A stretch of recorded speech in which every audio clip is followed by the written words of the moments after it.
না। তোমার কাছে আবার মুহাম্মাদের দায়িত্ব দিলাম রে উম্মে আইমান। আমার মুহাম্মদ যখন কোনদিন পায়ের অভাব বুঝতে পারে না, কাশি উম্মে আইমান অবস্থা বুঝে কোনো কিছুই করার নাই, কি কর্তব্য দিব। মুহাম্মদ সাল্লাল্লাহু আলাইহি ওয়াসাল্লাম কাঁদতেন, কাশি উম্মে আইমান কাঁদতে, মা আমিনা নিষ্ঠুর দুনিয়ার জমিনে নাই। আল্লাহর আরশের ফেরেশতারা ডুবরে ডুবরে কাঁদে, আর আল্লাহ পাক রব্বুল আলামিনকে বলেন, মালিক তোমার খেলা আমরা বুঝি না, তোমার বন্ধুরা পাকে তিনি গর্বে থাকা অবস্থায় নিয়ে গেলে, আর এই দুদুমরু প্রান্তরে তার মাকেও আপনি নিয়ে গেলে। মৃত্যু সজ্জায় শায়িত কাশি উম্মে আইমানের হাত ধরে বলল, কাশি রে, তোমাকে কোনদিন কাশির চোখে দেখি নাই, আমি আমার মুহাম্মাদের পাশে থাকতে পারলাম না। তোমার কাছে আবার মুহাম্মাদের দায়িত্ব দিলাম রে উম্মে আইমান। আমার মুহাম্মদ যখন কোনদিন পায়ের অভাব বুঝতে পারে না, কাশি উম্মে আইমান অবস্থা বুঝে কোনো কিছুই করার নাই, কি কর্তব্য দিব। মুহাম্মদ সাল্লাল্লাহু আলাইহি ওয়াসাল্লাম কাঁদতেন, কাশি উম্মে আইমান কাঁদতে, মা আমিনা নিষ্ঠুর দুনিয়ার জমিনে নাই। আল্লাহর আরশের ফেরেশতারা ডুবরে ডুবরে কাঁদে, আর আল্লাহ পাক রব্বুল আলামিনকে বলেন, মালিক তোমার খেলা আমরা বুঝি না, তোমার বন্ধুরা পাকে তিনি গর্বে থাকা অবস্থায় নিয়ে গেলে, আর এই দুদুমরু প্রান্তরে তার মাকেও আপনি নিয়ে গেলে। মৃত্যু সজ্জায় শায়িত কাশি উম্মে আইমানের হাত ধরে বলল, কাশি রে, তোমাকে কোনদিন কাশির চোখে দেখি নাই, আমি আমার মুহাম্মাদের পাশে থাকতে পারলাম না। তোমার কাছে আবার মুহাম্মাদের দায়িত্ব দিলাম রে উম্মে আইমান। আমার মুহাম্মদ যখন কোনদিন পায়ের অভাব বুঝতে পারে না, কাশি উম্মে আইমান অবস্থা বুঝে কোনো কিছুই করার নাই, কি কর্তব্য দিব। মুহাম্মদ সাল্লাল্লাহু আলাইহি ওয়াসাল্লাম কাঁদতেন, কাশি উম্মে আইমান কাঁদতে, মা আমিনা নিষ্ঠুর দুনিয়ার জমিনে নাই। আল্লাহর আরশের ফেরেশতারা ডুবরে ডুবরে কাঁদে, আর আল্লাহ পাক রব্বুল আলামিনকে বলেন, মালিক তোমার খেলা আমরা বুঝি না, তোমার বন্ধুরা পাকে তিনি গর্বে থাকা অবস্থায় নিয়ে গেলে, আর এই দুদুমরু প্রান্তরে তার মাকেও আপনি নিয়ে গেলে। মৃত্যু সজ্জায় শায়িত কাশি উম্মে আইমানের হাত ধরে বলল, কাশি রে, তোমাকে কোনদিন কাশির চোখে দেখি নাই, আমি আমার মুহাম্মাদের পাশে থাকতে পারলাম না। তোমার কাছে আবার মুহাম্মাদের দায়িত্ব দিলাম রে উম্মে আইমান। আমার মুহাম্মদ যখন কোনদিন পায়ের অভাব বুঝতে পারে না, কাশি উম্মে আইমান অবস্থা বুঝে কোনো কিছুই করার নাই, কি কর্তব্য দিব। মুহাম্মদ সাল্লাল্লাহু আলাইহি ওয়াসাল্লাম কাঁদতেন, কাশি উম্মে আইমান কাঁদতে, মা আমিনা নিষ্ঠুর দুনিয়ার জমিনে নাই। আল্লাহর আরশের ফেরেশতারা ডুবরে ডুবরে কাঁদে, আর আল্লাহ পাক রব্বুল আলামিনকে বলেন, মালিক তোমার খেলা আমরা বুঝি না, তোমার বন্ধুরা পাকে তিনি গর্বে থাকা অবস্থায় নিয়ে গেলে, অন্তরে তার মাকে আপনি নিয়ে গেলেন। লা ইলাহা ইল্লাল্লাহু লা ইলাহা ইল্লাল্লাহু লা ইলাহা ইল্লাল্লাহ লা ইলাহা ইল্লাল্লাহ লা ইলাহা ইল্লাল্লাহ।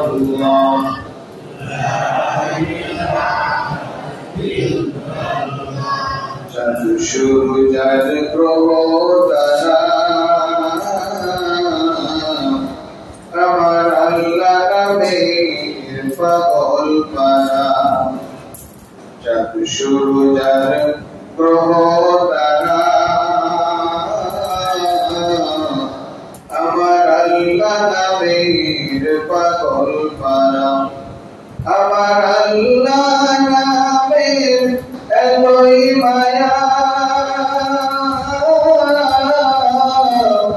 আমার আল্লাহ নামের এতই দয়া লুকিয়ে রাখছে হে আল্লাহ। লা ইলাহা ইল্লাল্লাহ লা ইলাহা ইল্লাল্লাহ লা ইলাহা ইল্লাল্লাহ লা ইলাহা ইল্লাল্লাহ লা ইলাহা ইল্লাল্লাহ লা ইলাহা ইল্লাল্লাহ লা ইলাহা ইল্লাল্লাহ মুহাম্মাদুর রাসূলুল্লাহ। সকলে জবান খুলে বলেন সাল্লাল্লাহু আলাইহি ওয়াসাল্লাম। আল্লাহ পাক রব্বুল আলামিনের দয়া মায়া অফুরন্ত করুণা যা আল্লাহ পাক রব্বুল আলামিন আমাদেরকে সালাতুল ইশা জামাতের সঙ্গে আদায় করার পরে আল্লাহ পাক রব্বুল আলামিনের পবিত্র ঘরে পবিত্র কোরআন এবং সুন্নাহর আলোকে জনাবে মুহাম্মদুর রাসূলুল্লাহ সাল্লাল্লাহু আলাইহি ওয়াসাল্লামের জীবনী সংক্রান্ত আলোচনা করার এবং শোনার তৌফিক দান করছেন। এজন্য আমরা সকলে দিল উজাড় করে সমস্বরে একযোগে আল্লাহ পাক রব্বুল আলামিনকে রাজি এবং খুশি করার জন্য বলছি আলহামদুলিল্লাহ। আলহামদুলিল্লাহ। আর একটু জবান করে পড়ে নেই আলহামদুলিল্লাহ।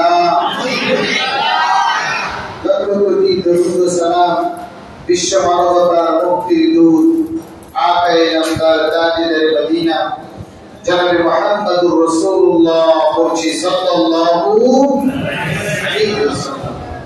সম্মানিত হাজিরিন, আপনারা আজকে এই সিরাত মাহফিলে আসতে পেরে বসতে পেরে বেজার না খুশি? খুশি।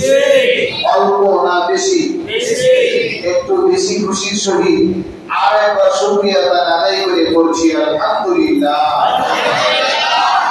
সম্মানিত হাজিরিন, রাসূল আকরাম সাল্লাল্লাহু আলাইহি ওয়াসাল্লামের প্রতি কিঞ্চিত পরিমাণ ভালোবাসা আমাদের হৃদয়ে থাকার কারণে দুনিয়ার জমিনের সর্বপ্রকার ব্যস্ততা প্রতিকূলতাকে উপেক্ষা করে তিনার মহাব্বতে তিনার আশিক হয়ে আমরা তিনার আলোচনা শোনার জন্য বসেছি।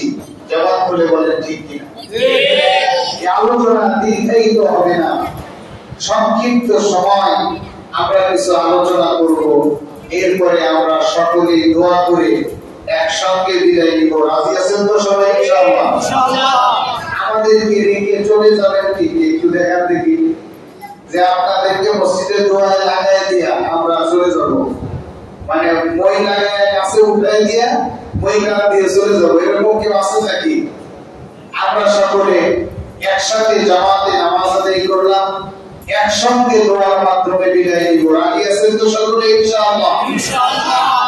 যখন দেখবেন আর ভালো লাগতেছে না, আমিও ছাড়তেছি না, মাস্টার থেকে বলবেন যে হুজুর মাননীয় স্পিকার আপনার সময় শেষ, হুজুর অনেকক্ষণ আলোচনা করছেন, আমাদের আর ভালো লাগতেছে না, চলেন বাড়িতে যাই।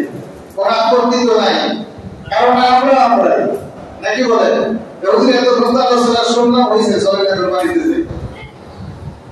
এরকম হবে না ইনশাআল্লাহ। যথা সময় আমরা চেষ্টা করব আমাদের আলোচনা সমাপ্ত করার জন্য। সকলে জবান খুলে পড়ি ইনশাআল্লাহ।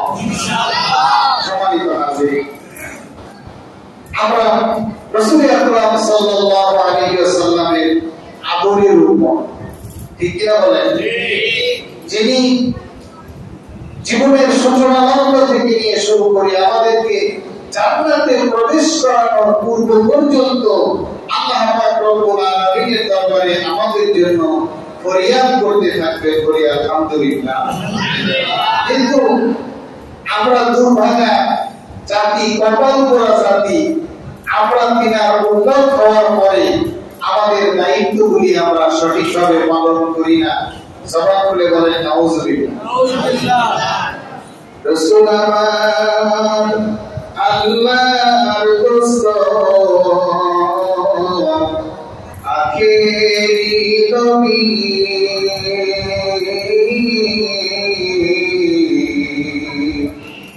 আপনাদের তার আদরের উম্মত, উম্মতের করলাম কি? ঠিক না বলো? উম্মতের দায়িত্বগুলি আমরা যথাযথভাবে পালন করতে পারছি না। আমরা চেষ্টা করব সকলে জবাব খুলে করি ইনশাআল্লাহ। আল্লাহ রাব্বুল আলামিন হাবিব আকরাম সাল্লাল্লাহু আলাইহি ওয়াসাল্লামকে দুনিয়ার জমিনে পাঠানোর পরে অনেক ঘটনা সংঘটিত হলো। আমরা জুমার সময় আলোচনা করলাম মা হালিমাতুস সাদিয়া রাদিয়াল্লাহু তাআলা তার বাড়িতে আল্লাহর হাবিব সাল্লাল্লাহু আলাইহি ওয়াসাল্লাম লালিত পালিত হইতে থাকলেন। বলি আলহামদুলিল্লাহ। একটা সময় সিরাতের গ্রন্থগুলির মধ্যে এসেছে আল্লাহর হাবিব সাল্লাল্লাহু আলাইহি ওয়াসাল্লামের বয়স যখন 4 বছর অথবা 5 বছর অথবা 6 বছর, কোন কোন বর্ণনায় এসেছে 4 বছর, কোন কোন বর্ণনায় এসেছে 5 বছর, কোন কোন বর্ণনায় এসেছে 6 বছর। আল্লাহ রাসূল সাল্লাল্লাহু আলাইহি ওয়াসাল্লাম মা হালিমাতুস সাদিয়ার ঘরে লালিত পালিত হলেন। বলি আলহামদুলিল্লাহ। কিন্তু ওই সময় সিস্টেম ছিল যারা সন্তানদেরকে দত্তকৃত লালন পালন করার জন্য তাদেরকে 2 বছর পর্যন্ত লালন পালন করে দিত। কিন্তু আল্লাহ রাসূল সাল্লাল্লাহু আলাইহি ওয়াসাল্লামকে মা হালিমাতুস সাদিয়া রাদিয়াল্লাহু তাআলা আনহা 4 বছর লালন পালন করলেন। কেন? ঐতিহাসিকগণ বলেন মা হালিমাতুস সাদিয়া রাদিয়াল্লাহু তাআলা আনহা রাসূল মুহাম্মদ সাল্লাল্লাহু আলাইহি ওয়াসাল্লামের ভালোবাসায় এমন ভাবে আসক্ত হয়েছিলেন, তিনাকে সূচনা লগ্ন থেকে নিয়ে 4 বছর পর্যন্ত লালন পালন করেছেন। সন্তান মায়েদেরকে যেভাবে কষ্ট দেয় লালন পালন করতে গেলে আল্লাহ রাসূল সাল্লাল্লাহু আলাইহি ওয়াসাল্লাম তেমন কোন কষ্ট ওই মা হালিমাতুস সাদিয়া রাদিয়াল্লাহু তাআলা আনহাকে দেন নাই। বলি সুবহানাল্লাহ। তিনি তো পেয়েছেন বরকত, তিনি তো পেয়েছেন রহমত, তামাম জাহানের রহমত মা হালিমাতুস সাদিয়ার উপরে। মা হালিমাতুস সাদিয়ার সাথে জান্নাত। কিন্তু মা আমিনার দুলালের ধন কতদিন মা হালিমাতুস সাদিয়ার ঘরে রাখবেন? একটা পর্যায়ে নিয়ে গেলেন মক্কায়। আল্লাহ রাসূল সাল্লাল্লাহু আলাইহি ওয়াসাল্লাম মায়ের কোলে ফিরে যাওয়ার পরে সমস্ত দিন থেকে ছোট ছোট বাচ্চারা খেলাধুলা করে, ছোট ছোট বাচ্চারা উঠা বসা করে, চলাফেরা করে। আল্লাহর হাবিব সাল্লাল্লাহু আলাইহি ওয়াসাল্লাম লক্ষ্য করতে থাকলেন সন্তানেরা যখন খেলাধুলা করে মাঝে মধ্যে সন্তানদের পিতা এসে তাদের কপালে চুমু এঁকে দেয়, তাদেরকে ভালোবাসা দেয়, আবেগ দেয়। আল্লাহর হাবিব সাল্লাল্লাহু আলাইহি ওয়াসাল্লামের পিতা আসেন না, তিনার ব্রেনের মধ্যে কাজ করলো সকলের পিতা আসে, আমার কেন আসেন না? একদিন আল্লাহর হাবিব সাল্লাল্লাহু আলাইহি ওয়াসাল্লাম ঘোর সন্ধ্যা হয়ে যাচ্ছিল, তিনি বাড়িতে ফিরছিলেন না। আমিনা খুঁজতে খুঁজতে গিয়ে দেখলেন আপনার হাবিব সাল্লাল্লাহু আলাইহি ওয়াসাল্লাম নীরবে নিভৃতে টুকরে টুকরে বসে বসে কান্না করছেন। আমিনা বললেন, সন্তান আমার, কলিজার ধন, তুমি কেন কান্না করছো বাবা? আমি তোমাকে নেওয়ার জন্য এসেছি। আল্লাহ রাসূল সাল্লাল্লাহু আলাইহি ওয়াসাল্লাম বললেন, প্রতিদিন তুমি এসে আমাকে নিয়ে যাও, সকলের পিতা এসে তাদের পিতা নিয়ে যায়, কিন্তু তুমি প্রতিদিন আমার মা হয়ে আমাকে নিয়ে যাও। আজকে আমার বাবাকে পাঠিয়ে দাও, আমার বাবা না আসলে আজকে আমি ঘরে যাব না। আমিনা কান্নায় ভেঙে পড়লেন, বললেন, সন্তান, তোমার পিতা তোমাকে আমার গর্ভে দিয়ে সিরিয়ায় ব্যবসা করার জন্য দিয়েছিল, আর ফিরে আসে নাই। তোমার পিতা আর ফিরে আসে নাই, তোমার পিতাকে আমি কোথা থেকে নিয়ে আসবো? শিশু নবীর মায়ের কাছে কেঁদে কেঁদে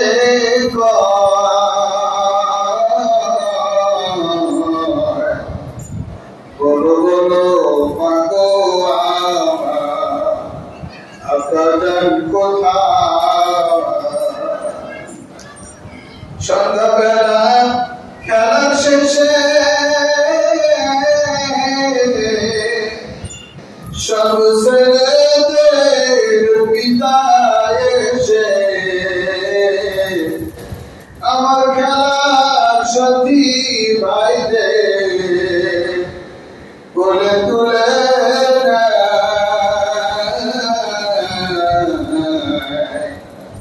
আমার পিতার কোলে উঠে আমার মনে কিন্তু মুহাম্মদ সাল্লাল্লাহু আলাইহি ওয়াসাল্লামের পিতা আসেন না।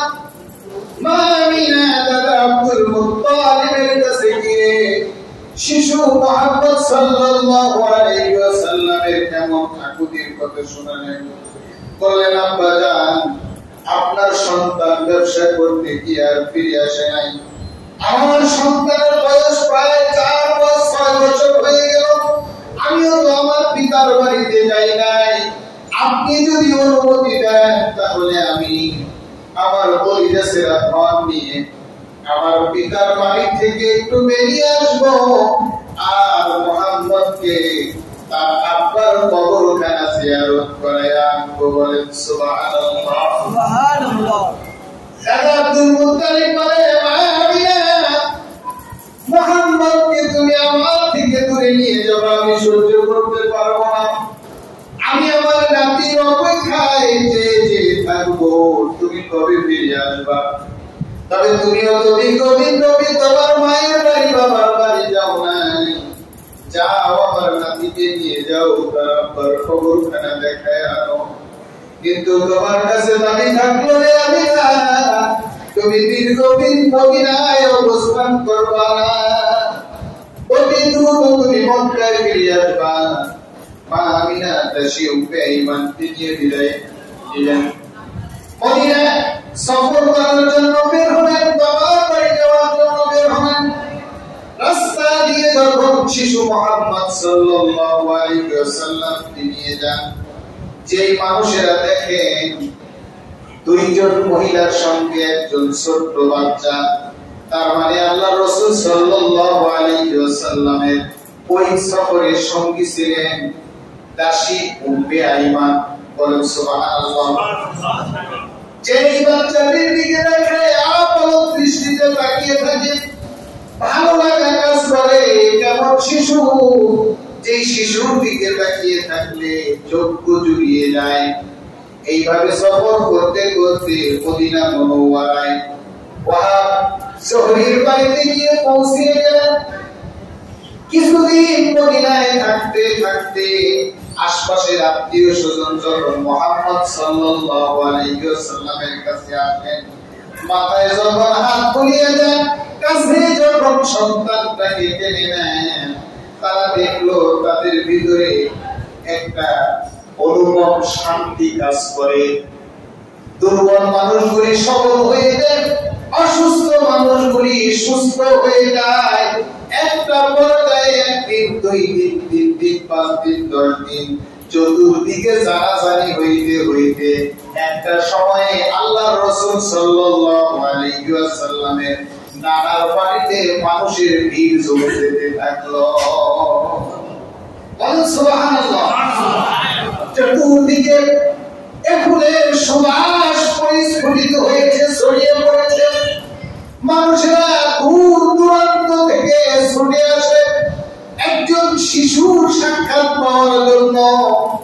ওই সময় তো টেলিস্কোপ ছিল না, মোবাইল ছিল না, কম্পিউটার ছিল না, ফেসবুক ছিল না। মানুষের জবানে জবানে প্রচার হইতে হইতে এইভাবে মানুষের ভিড় জমে গেল। ইতিমধ্যে একটি আকস্মিক ঘটনা ঘটে গেল। দূর থেকে একজন মানুষ, দেখে মনে হয় মুসাফির, অনেক দূর থেকে সফর করে এসেছে। আবার দেখতে একটু সন্দেহ সন্দেহ মনে হয়, কেমন যেন দেখা যায় একজন পুরুষ মানুষ দূর থেকে মা আমিনাকে সম্বোধন করে বলে, মা আমি আপনার সঙ্গে একটু কথা বলতে চাই। মা আমিনা যাইতে চান না। লোকটি অনেক অনুনয় বিনয় করলেন, বললেন, মা আমি আপনার সঙ্গে এমন কিছু কথা বলতে চাই, এই কথা যদি অন্য কেউ শুনে তাহলে আপনার সন্তানের জীবনে দুর্বিষহ যন্ত্রণা নেমে আসতে পারে, বড় ধরনের দুর্ঘটনা ঘটতে পারে। এই জন্য আমি মানুষের সম্মুখে কথাগুলি বলতে চাই না মা, আমি আপনার সঙ্গে গোপনে একটু কথা বলতে চাই। মা আমিনা বললেন, হে আগন্তুক কি বলতে চান বলে। আগন্তুক বলছে, মারে আমি সাধারণ কোন মানুষ নই, আমি ইহুদিদের গুপ্তচর, আমি ইহুদিদের একজন বড় আলেম। ইহুদি বানায় খবর হয়ে গিয়েছে মুহাম্মদ সাল্লাল্লাহু আলাইহি ওয়াসাল্লাম দুনিয়ার জমিনে আগমন করেছেন। তার সমস্ত আমল দুনিয়ার জমিনে প্রকাশ হয়ে গিয়েছে। মানুষের সমস্ত অহংকারের প্রতীকগুলি চূর্ণ বিচূর্ণ হয়ে গিয়েছে। মদিনায় মানুষেরা মদিনার দিকে ছুটে যাওয়া শুরু করে দিয়েছে। নিশ্চয়ই এই মদিনায় আখির জামানার পয়গম্বর জনাব মুহাম্মদুর রাসূলুল্লাহ সাল্লাল্লাহু আলাইহি ওয়াসাল্লামের আগমন ঘটেছে। যারা শিশু মুহাম্মদকে জীবিত অথবা মৃত উদ্ধার করে এনে দিতে পারবে, তার জীবনে যত সম্পদের চাহিদা আছে সমস্ত সম্পদ দিয়ে তার চাহিদা মেটাইয়া দেওয়া হবে। বলেন নাউযুবিল্লাহ। ওই ইহুদি চর বলছে, আমি তো বুঝে ফেলে দিয়েছি আপনার সন্তান মুহাম্মদ সাধারণ কোন সন্তান নয়, এই সন্তান আখির জামানার পয়গম্বর। ও মা, আমি ইহুদি আলেম সম্পদের লোভে এসেছিলাম তোমার সন্তানকে জীবিত অথবা মৃত ধরে নিয়ে যাওয়ার জন্য, কিন্তু মা দূর থেকে যখন তোমার সন্তানের দিকে আমার দৃষ্টি পড়লো, আমার অন্তরটা গলে গেল, তার প্রতি কেমন যে একটা মায়া আর ভালোবাসা জন্মালো রে মা। তোমার কাছে আমি অনুরোধ করি মা, তোমার সন্তানের বিনিময়ে আমাকে যদি দুনিয়া দিয়ে দেয়, আমি দুনিয়া দিতে রাজি নই। তোমার সন্তানের ভালোবাসায় আমি মুক্ত হয়ে গিয়েছি, তোমার সন্তানের জন্য আমার জীবন দিতে আমি প্রস্তুত। জবাব খুলে বলেন সুবহানাল্লাহ। আমিরা ভীতু সন্ত্রস্ত হয়ে গেলেন। ইহুদি আলেম বললেন, মদিনায় ইহুদিদের প্রভাব তো অনেক বেশি, মা তোমার সন্তানকে নিয়ে তোমার সন্তানের দাদার দেশে মক্কায় চলে যাও, সেখানে ইহুদিরা তোমার সন্তানের কোনো ক্ষতি করতে পারবে না, তুমি আর কাল বিলম্ব করো না। মা আমিনা এই কথা শোনার পরে কাল বিলম্ব করলেন না, অতি দ্রুত সেখানে সফর শেষ করে আত্মীয় স্বজনের কাছ থেকে বিদায় নিয়ে মা আমিনাকে বললো, মা তোমাকে আমি এই তথ্য দিলাম, এই তথ্য তুমি আর কারোর কাছে শেয়ার করবা না। মা আমিনা দাসী উম্মে আইমানকে বললো, দাসী রে, আর দেরি করা যাবে না, আমাদের সম্মুখে হয়তো বড় ধরনের কোন বিপদ অপেক্ষা করছে, দ্রুত আমাদের মদিনা ত্যাগ করতে হবে। দাসী উম্মে আইমান সর্বদা কি হয়েছে এমন বিপদ জানতে চাই। দাসী উম্মে আইমানকে বুঝায় বলার পরে দাসী উম্মে আইমান আর কাল বিলম্ব করলেন না, তিনিও দ্রুত প্রস্তুত হয়ে এইবার মক্কা থেকে মদিনা থেকে মক্কার দিকে তারা যাত্রা শুরু করে দিলেন। বলি সুবহানাল্লাহ। তারা সিরিয়ায় চলে আসলো। সিরিয়ায় আসার পরে আল্লাহর হাবিব সাল্লাল্লাহু আলাইহি ওয়াসাল্লামকে তিনার পিতার কবর দেখানো হলো।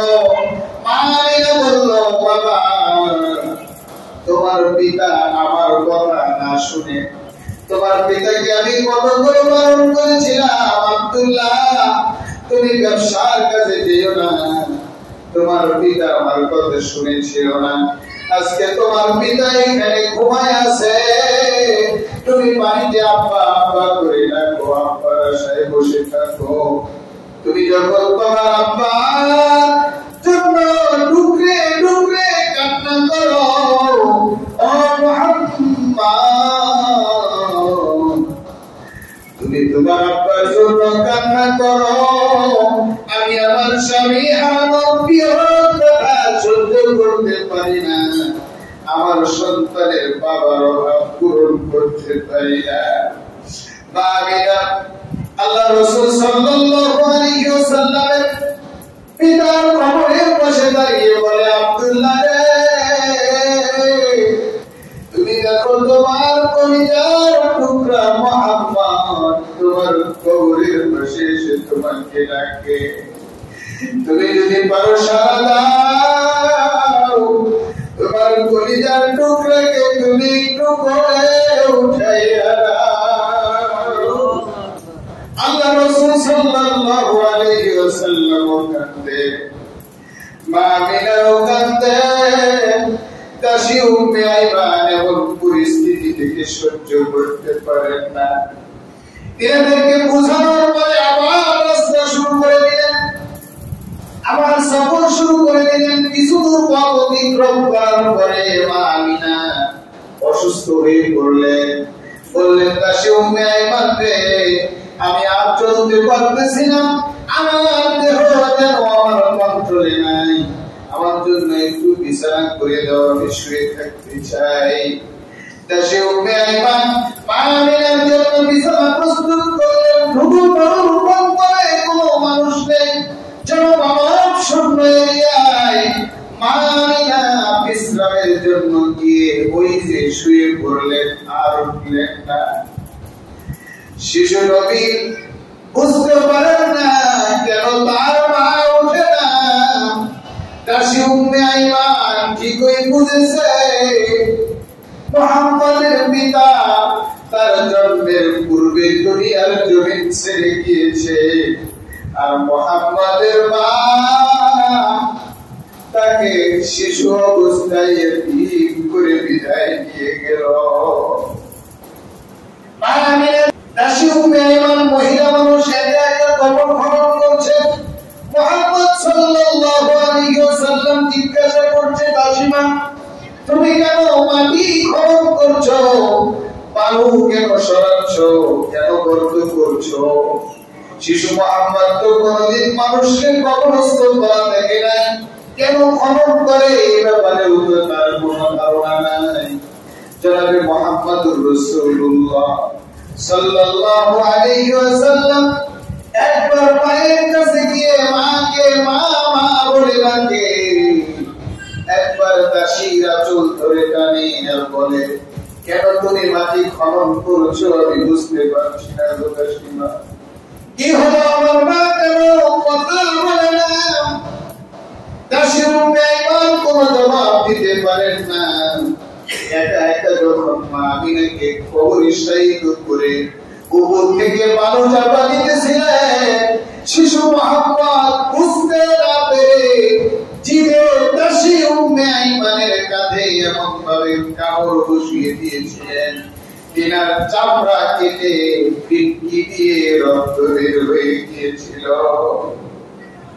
তারিখিন বললেন দাসী উম্মে আইমান মুহাম্মদ সাল্লাল্লাহু আলাইহি ওয়াসাল্লামের সঙ্গে বিন্দুমাত্র খারাপ আচরণ করেন নাই, ভালোবাসা দিয়েছে, বুঝিয়ে সেখান থেকে আবার উটের পিঠে করে রওনা দিয়েছেন।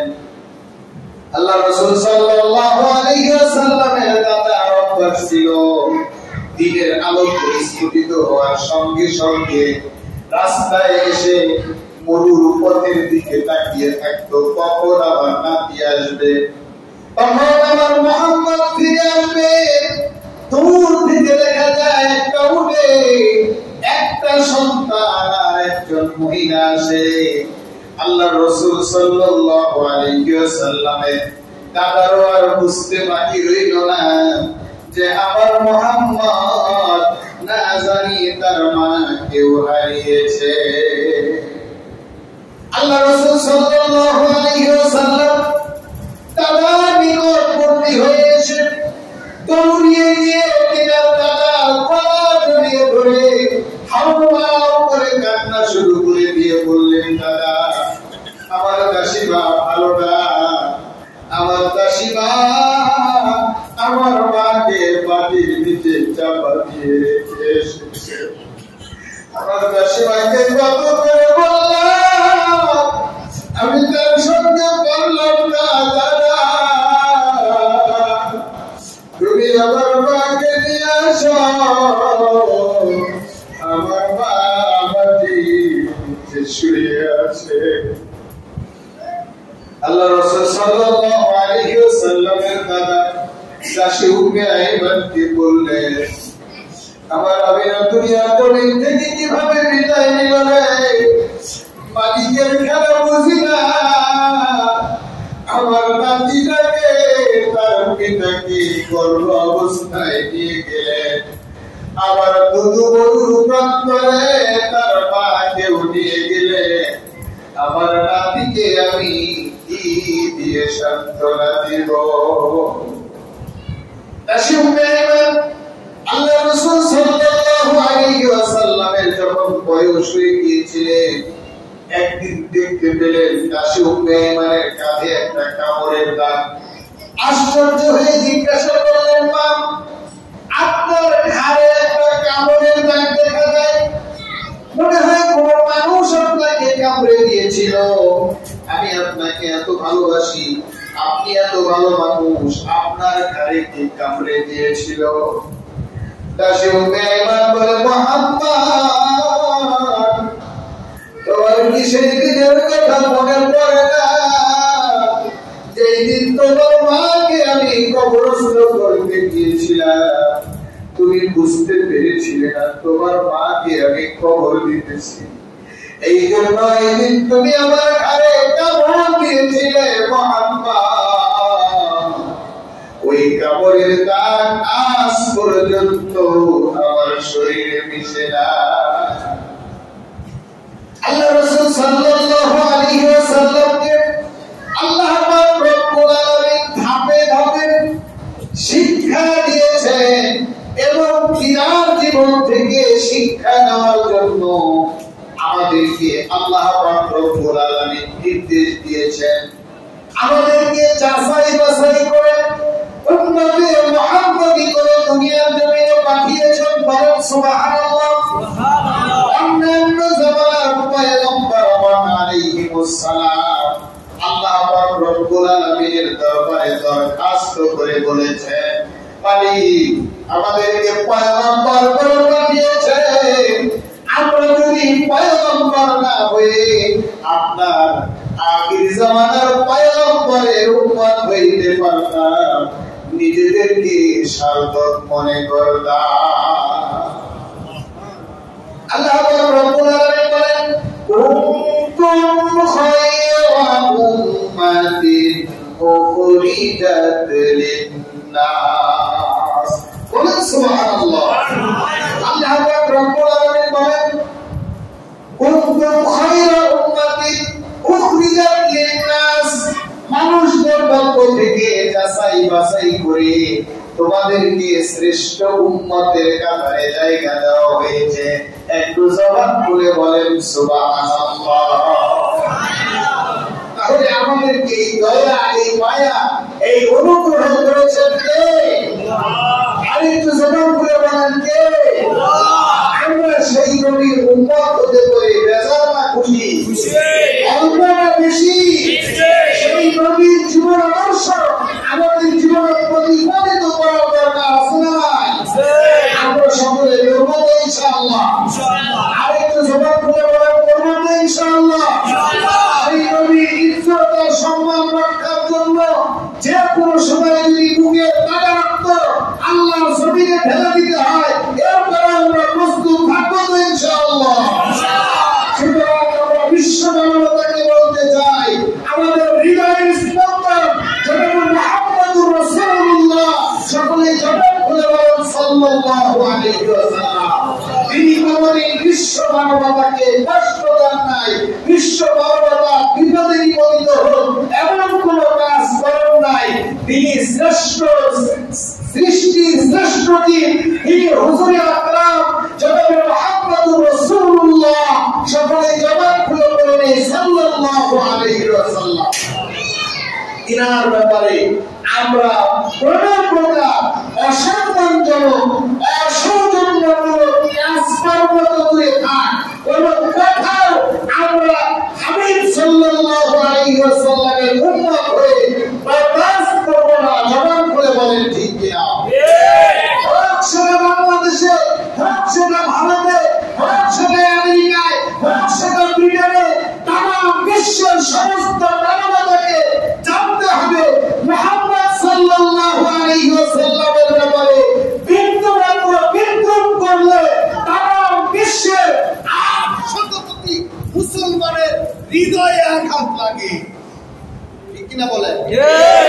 800 কোটি মুসলমান, কি বলেন, 800 কোটি মানুষের মধ্যে থেকে 200-250 কোটি মুসলমানের হৃদয়ে আঘাত লাগে। স্বাভাবিকভাবে আমরা কষ্ট পাই না। আমাদেরকে কেউ যদি হাসির কাষ্টে ঝুলায়, আমাদেরকে যদি মহা বিপদে নিপতিত করে, এরপরেও আমরা কষ্ট পাই না। কিন্তু মুহাম্মদ সাল্লাল্লাহু আলাইহি ওয়াসাল্লামের ব্যাপারে বিন্দু মাত্র অসম্মানজনক কথা বললে আমরা তার চাইতে কোটি কোটি গুণ বেশি কষ্ট পাই। জবান খুলে বলেন ঠিক কিনা? আমরা বিশ্ব মানবতাকে কষ্ট দেই না, বিশ্ব মানবতাকে বিপদে ফেলতে চাই না, আমরা বিশ্ব মানবতার অকল্যাণকর কোনো কথা বলি না, বিশ্বের কোন নেতৃবৃন্দের ব্যাপারে বিরূপ মন্তব্য করি না, তাদের ব্যাপারে আমাদের কোনো কথা নাই। কিন্তু আমাদের হাবিব সাল্লাল্লাহু আলাইহি ওয়াসাল্লামের ব্যাপারে তারা বারংবার অসৌজন্যমূলক আচরণ করে আমাদের হৃদয়ের মণিকোঠায় আঘাত দেয়। জবান খুলে বলেন ঠিক কিনা? اللهم آمين. ربنا ظلمنا أنفسنا وإن لم تغفر لنا وترحمنا لنكونن من الخاسرين. رب ارحمهما كما ربياني صغيرا. اللهم رب ارحمهما كما ربياني صغيرا. আমরা সকলে চক্ষুটা বন্ধ করে দিলটাকে তরফ করে দে, কান্নার ভান করি, চোখে পানি না আসলেও পানি আনার চেষ্টা করি। আল্লাহর বান্দা যখন আল্লাহর দরবারে ফরিয়াদ জানিয়ে চক্ষু দিয়ে অশ্রু বের করতে পারে, ওই অশ্রুখানা আল্লাহ পাক রব্বুল আলামিন কুদরতি ভাবে আল্লাহর বান্দার যদি জাহান্নামের ফয়সালা হয়ে যায় তাকে বাঁচানোর জন্য আল্লাহ তাআলা ওই পানি টুকুন দিয়ে জাহান্নামের আগুন নিভায়া দিবে। তোমার বান্দার অধীরাত হয়ে জলের মধ্যে নিয়ে দীর্ঘ সময় ব্যাপী তোমার হাবিব সাল্লাল্লাহু আলাইহি ওয়াসাল্লামের জীবনী শুনলেন। এখানে আমার কোনো ক্রেডিট নাই, কোনো কৃতিত্ব নাই। আমার কথা শোনার জন্য, আমার চেহারা দেখার জন্য তোমার বান্দারা বসে নাই, তোমার হাবিবের মহব্বতে বসেছিল গো মালিক। তোমার শাহী দরবার ফরিয়াদ, তোমার হাবিবের খাঁটি উম্মত না বানাইয়া আমাদের অন্ধকার কবরের ডাক দিও না।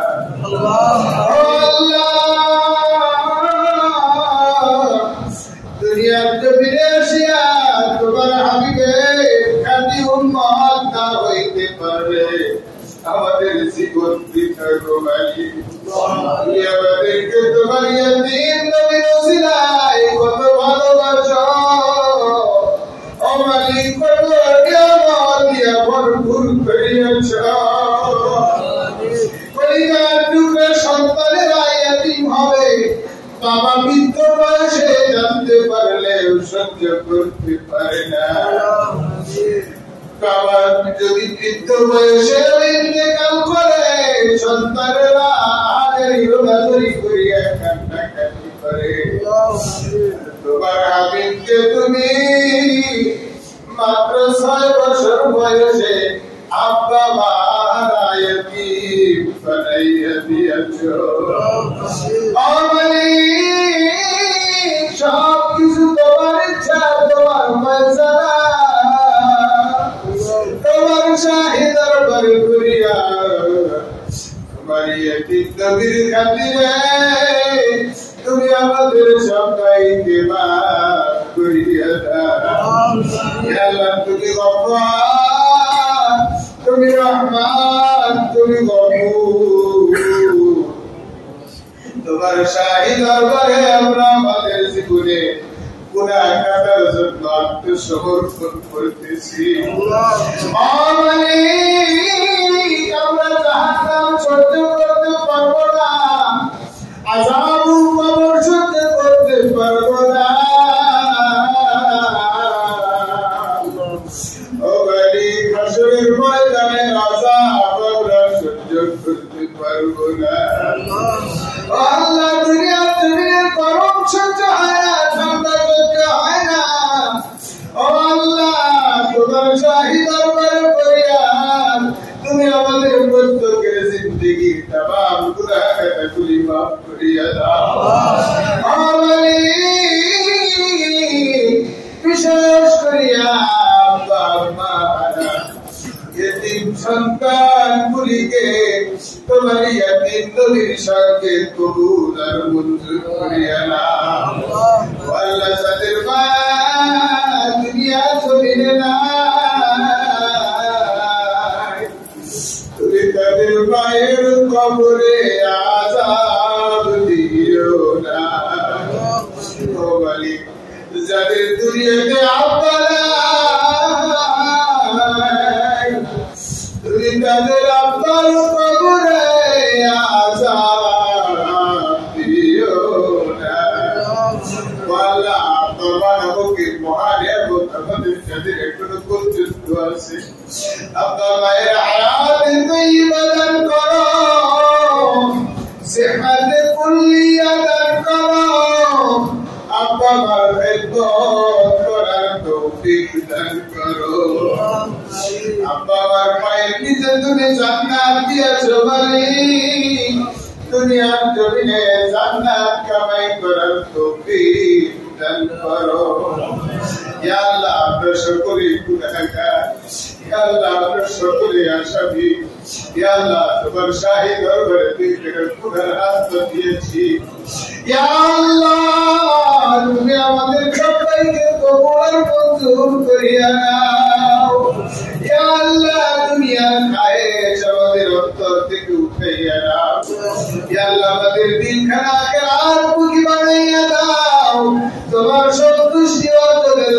কাজ করার তৌফিক দিয়ে দাও। ইয়া আল্লাহ আমাদের আজকে এই দোয়ার মাহফিলকে সার্থক করার জন্য ইয়া আল্লাহ তোমার যে সকল বান্দারা অর্থ দিয়েছে, শ্রম দিয়েছে, ইয়া আল্লাহ তুমি সকলের অর্থগুলিকে কবুল আর মঞ্জুর করিয়া নাও। ইয়া আল্লাহ সকলের মনের নেক নিয়ত আর নেক মাকাসাদগুলিকে পূর্ণ করিয়া দাও। ইয়া আল্লাহ সমস্ত মুসল্লিয়ায়ে কিরামকে কবুল আর মঞ্জুর করিয়া নাও। ইয়া আল্লাহ কমিটির সমস্ত সদস্যদেরকে কবুল আর মঞ্জুর করিয়া নাও। ইয়া আল্লাহ বিশেষ করে আমাদের মুরব্বিদের হায়াতে তয়্যিবা দিয়া দাও, সেহাতে কুল্লিয়া দিয়া দাও। আমাদের যুবকদেরকে তোমার দ্বীনের জন্য কবুল আর মঞ্জুর করিয়া নাও। ইয়া আল্লাহ আমাদের প্রতিকারীদের হায়াতে তয়্যিবা দিয়া দাও। ইয়া আল্লাহ তুমি তাদের জেহেন শক্তি, মেধা শক্তি পরিষ্কার করিয়া দাও। ইয়া আল্লাহ তারা বিশ্বের সমস্ত মুসলমানদেরকে তুমি হেফাজত করো। ইয়া আল্লাহ আমাদের প্রিয় মাতৃভূমি, প্রিয় জন্মভূমিকে তুমি হেফাজত করো। ইয়া আল্লাহ তোমার দরবারে যদি এইভাবে চাইতে থাকি সমস্ত রাত শেষ হয়ে যাবে, আমাদের চাওয়া শেষ হবে না। ইয়া আল্লাহ যতটুকু চাইতে পারলাম, যতটুকু চাইতে পারলাম না, ইয়া আল্লাহ সবটুকু মিলাইয়া কবুল আর মঞ্জুর করিয়া নাও। ইয়া আল্লাহ তোমার হাবিবের প্রেম হৃদয় নিয়া সিরাত মাহফিলে এত সময় বসে থাকলাম তো তোমার দরবারে আরজি, তোমার হাবিবের রওজা মুবারক জিয়ারত না করাইয়া আমাদেরকে তুমি অন্ধকার কবরে ডাক দিও না। ইয়া আল্লাহ তোমার ঘর তওব না করাইয়া অন্ধকার কবরে ডাক দিও না। ইয়া আল্লাহ তোমার যে সকল বান্দা তোমার হাবিবের রওজা মুবারক জিয়ারত করিয়াছে, ইয়া আল্লাহ তোমার ঘর তওয়াব করিয়াছে, তাদেরকে বারংবার সুযোগ করিয়া দাও। ইয়া আল্লাহ আমাদের যাদের সুযোগ হয় নাই তুমি ব্যবস্থা করিয়া দাও। ইয়া আল্লাহ আমাদের জন্য যা মঙ্গল তুমি তাই বরাদ্দ করো, আমাদের জন্য যা মঙ্গল তার থেকে তুমি আমাদেরকে হেফাজত করো।